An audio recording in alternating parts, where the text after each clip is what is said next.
Je me suis rendu compte que toutes les maladies sont guérissables. Et quand je vois la transformation psychologique et émotionnelle de tous les gens qui ont changé d'alimentation, qui ont nettoyé leurs humeurs, c'est plus les mêmes.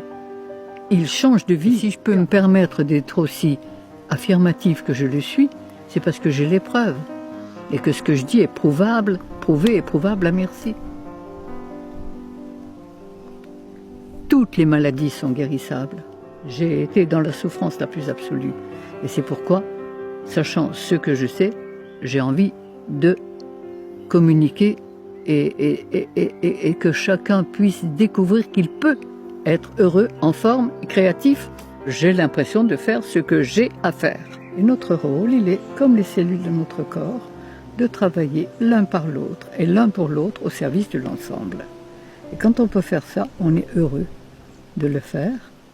Quand on est heureux, on peut donner du bonheur.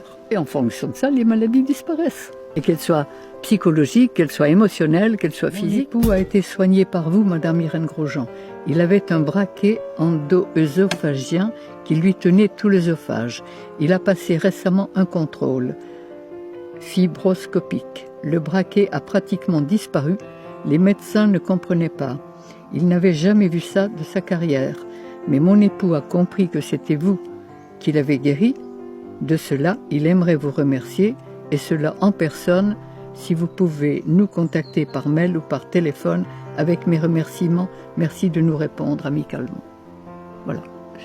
Mais j'en reçois tous les jours. Le professeur Joyeux a vu pendant 26 ans pratiquement tous les cancéreux qui sont venus me voir. Parfois, il a fallu conjuguer. Parfois, il a fallu un peu de chimio. Parfois, il a fallu une opération. Mais si on ne change pas le terrain et la cause, eh bien, ces cancéreux vont très bien. Il n'y a pas de récidive. Tandis que si on fait simplement de la chimio, une opération, on ne change pas le terrain, ça va revenir. Et 2 ans, 3 ans, 4 ans après, vous faites un autre cancer. Mais c'est la même cause. Et le but, il est allé à la racine, au point de départ des choses. Mais évidemment, c'est pas le plus facile. Ça demande une certaine compréhension, une certaine détermination.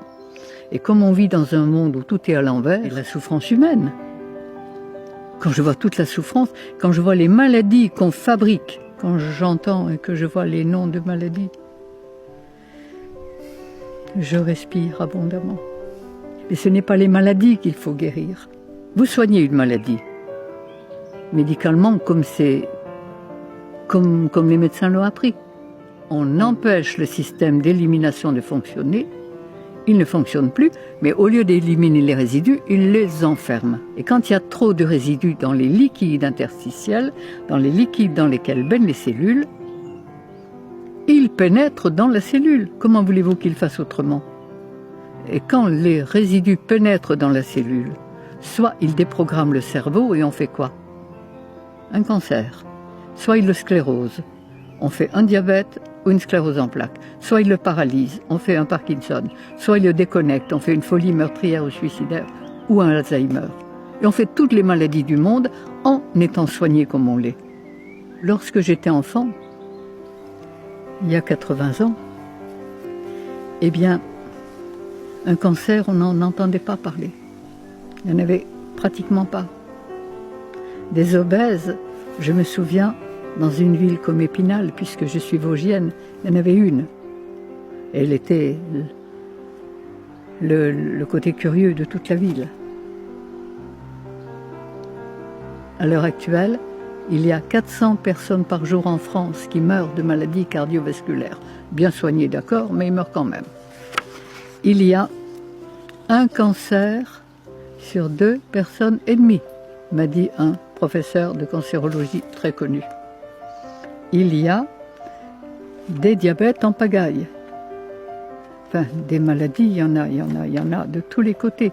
Maladie de Lyme, on en invente toujours de nouvelles. Et il y a de plus, et on est malade de plus en plus jeune.